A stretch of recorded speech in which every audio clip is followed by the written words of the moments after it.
Hello everybody, this is Dimple here again welcoming y'all back to my next tutorial on Android Framework components. So in my previous tutorial, I had explained the importance of ADB shell dumps meminfo command. So if we just give ADB shell dumps meminfo and redirect it to a file, we get the memory information of all the processes running on your Android device. So all the processes. But what if we are interested in only some particular process? What if we want to know how much memory only some particular process is occupying and we are not interested of the entire system's data? That time we have to use this command adb shell dumps meminfo followed by the package name of your process. So package name you all can get if you all run adb shell pm packages list minus l.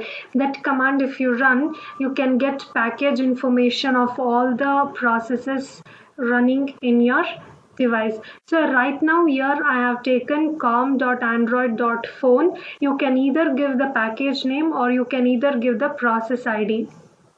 So the process ID is 1846 for my COM Android phone. Okay, so here I have taken COM Android phone and I'm looking at meminfo of COM Android phone. Here we come to know PSS total. So in my previous tutorial, I have explained what is the meaning of PSS. PSS total. So native heap, how much PSS it is taking. Dalvik heap, how much it is taking. Stack, asynchronous memory .so library files, the apk how much memory it is taking, the dex files how much it's taking, the art that is Android runtime how much it's taking. So the total PSS taken by this particular process COM Android phone is 16,934 kilobytes. This much total memory it has occupied. So what is this private 30 and private clean? So private 30 and private clean are the memory related to this particular process, only this particular COM Android phone. It is not shared with any other process. So the private 30 and private clean are the total allocation within your process which are not shared with other processes. Together, this is the amount of RAM that will be released back to the system when your process is destroyed. So when my process, that is when my phone app is destroyed, 11500 plus 1412, this amount of memory will be given back to the Android system. So this dirty RAM are the pages that have been modified.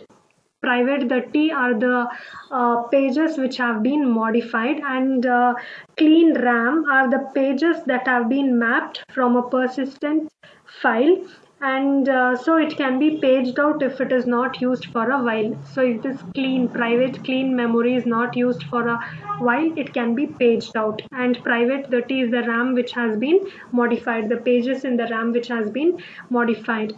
And swap 30 is the swapped PSS. And heap size. So what is the heap size given? This is the total heap size for native app, and out of this total, how much is allocated? Half of it is almost allocated, and how much is free? So native heap and Dalvik heap, for both of them, heap size, heap allocation, how much is free, that we will come to know. So if we sum up all this, we get into this total PSS. So the app summary, so out of this 16,934, which part is taking more, we will come to know. So Java heap is taking 4,472, native heap is taking this much memory, the code written is taking this much memory, the stacks which will include all the methods, the threads, the call functions, all this.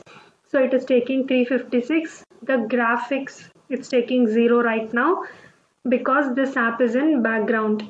Private other. So other is the part which cannot be categorized by Android system. So it just puts under other category.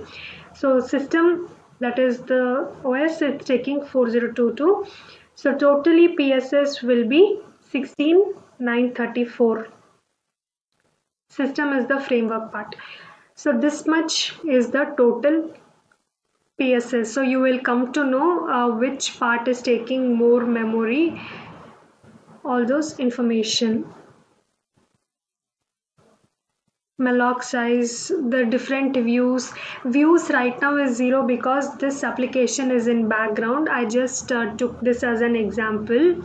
So we'll come to know views, recipients, the web views, how many web instances this app has opened, all those information. So suppose imagine you have some application which you have written and that application is getting stuck.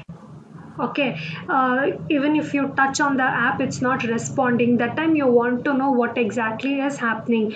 That time you can take this dumps of that particular application. You can take at certain intervals and you can start comparing. So that time when the device is not responding to your touch, graphics is there, no, that part will be taking more memory. So you can come to know if there is some problem with the code, then over a period of time Java EEP will be taking more memory. So easily you have to just keep taking these dumps at like 2 minutes time gap, and you have to keep comparing to come to know what exactly is happening in your application. So that's it I had for today. I hope this was informative and helpful. I just wanted to show you all how to take dumps of a particular application by using the process ID or the process name. Thanks everyone for watching. See you all in my next tutorial. Until then, stay tuned. Bye.